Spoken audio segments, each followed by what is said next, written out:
The price of crude oil hit a 2-year high today, and many experts say prices at the pump could reach $4 a gallon by Memorial Day.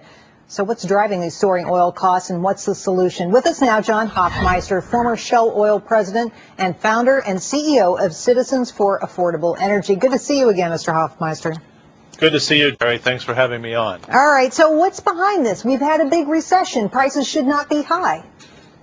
We've had a huge recession, and yet the demand for gasoline in this country, the demand for crude oil generally, is about back where it was when we started the last high-priced crude oil cycle.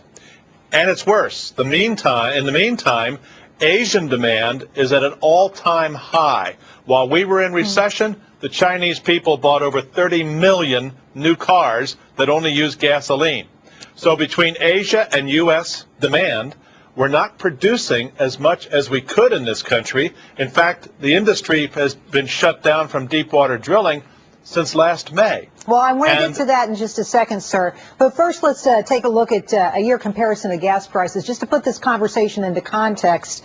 Current average gas per gallon, $3.07 a year ago. Just a year ago, $2.66 a gallon. So tell me more about your outlook here. Where are prices per gallon going?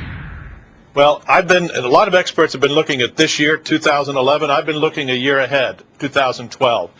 $4 in 2011 is probably a good number. $5 as we get close to the election in 2012 is probably also a good number, because this country has failed to step up to the high price era, which we only artificially left behind due to the recession.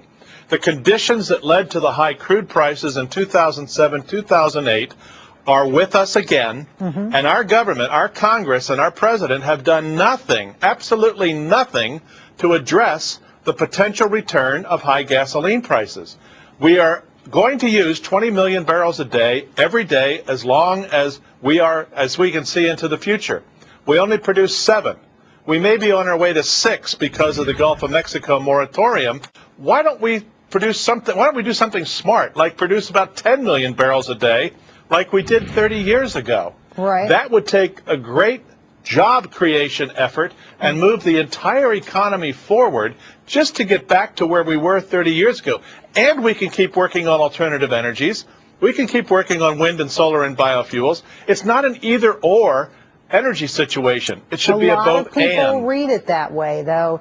I think a lot of people think you do one or the other, but not both. You mentioned the oil drilling. 2 months after the delay in oil drilling, we're still waiting for approvals. It's not happening. And now, today, some people from the Heritage Foundation saying, look, this is really the policy of the Obama administration, is to drive gas prices higher so that we start exploring alternative energy sources. Do you agree with that criticism?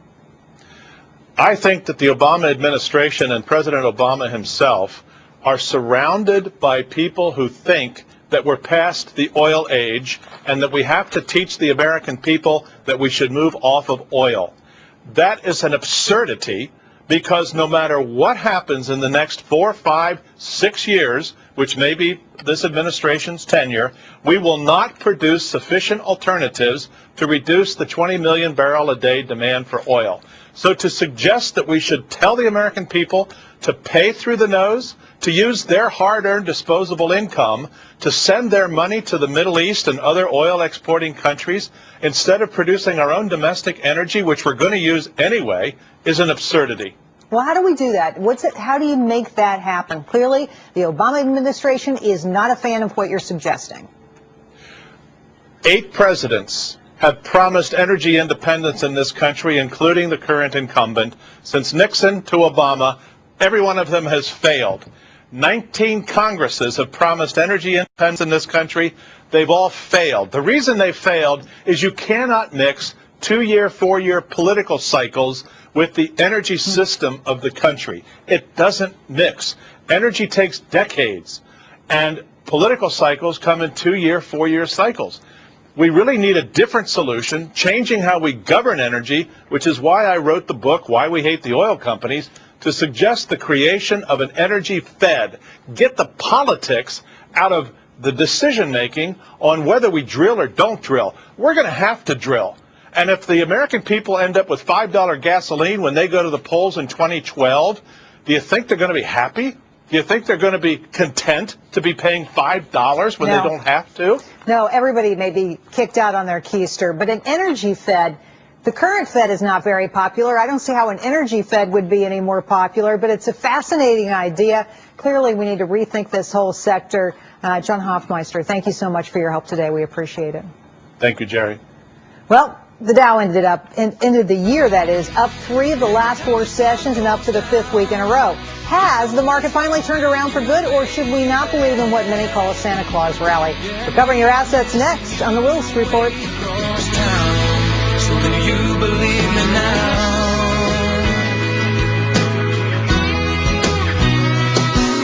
I'm kicking myself